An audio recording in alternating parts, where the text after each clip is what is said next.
जय श्री कृष्ण। श्रीमद् भगवद गीता अध्याय 2 श्लोक 13।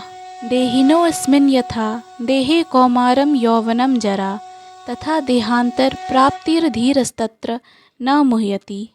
जिस प्रकार शरीरधारी आत्मा इस शरीर में बाल्यावस्था से तरुणावस्था में और फिर वृद्धावस्था में निरंतर अग्रसर होता रहता है, उसी प्रकार मृत्यु होने पर आत्मा दूसरे शरीर में चला जाता है।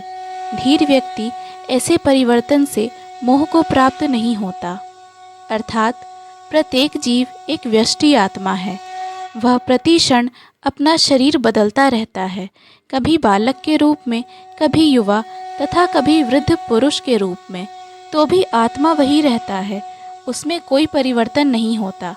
यह व्यष्टि आत्मा मृत्यु होने पर अंततो गत्वा एक शरीर बदलकर दूसरे शरीर में देहांतरण कर जाता है। चूँकि अगले जन्म में इसको शरीर मिलना अवश्यम भावी है, चाहे वह शरीर आध्यात्मिक हो या भौतिक। अतः अर्जुन के लिए न तो भीष्म न ही द्रोण के लिए शोक करने का कोई कारण था, अपितु उसे प्रसन्न होना चाहिए था कि वे अपने पुराने शरीरों को बदलकर नए शरीर ग्रहण करेंगे और इस तरह वे नई शक्ति प्राप्त करेंगे। ऐसे शरीर परिवर्तन से जीवन में किए कर्म के अनुसार नाना प्रकार के सुखोपभोग या कष्टों का लेखा हो जाता है। चूँकि भीष्म व द्रोण साधु पुरुष थे, इसीलिए अगले जन्म में उन्हें आध्यात्मिक शरीर प्राप्त होंगे। कम से कम उन्हें स्वर्ग में भोग करने के अनुरूप शरीर तो प्राप्त होंगे ही। अतः दोनों ही दशाओं में शोक का कोई कारण नहीं था।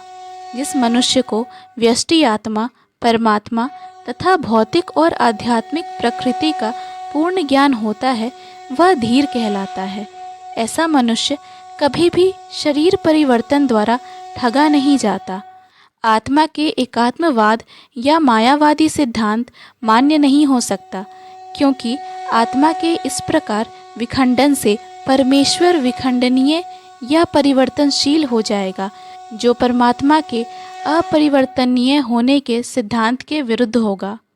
जो परमात्मा के अपरिवर्तनीय होने के सिद्धांत के विरुद्ध होगा।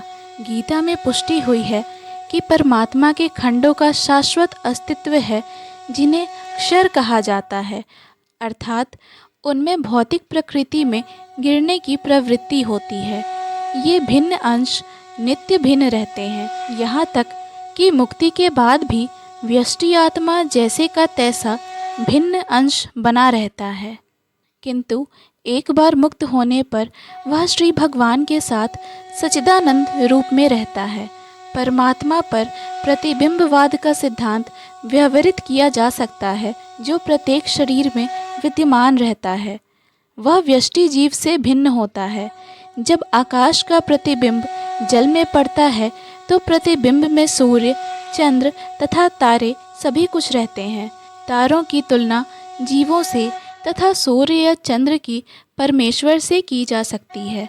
व्यष्टि अंश आत्मा को अर्जुन के रूप में और परमात्मा को श्री भगवान के रूप में प्रदर्शित किया जाता है।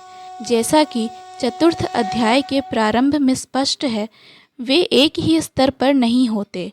यदि अर्जुन कृष्ण के समान स्तर पर हो और कृष्ण अर्जुन से श्रेष्ठतर न हो, तो उनमें उपदेशक तथा उपदिष्ट का संबंध अर्थहीन होगा।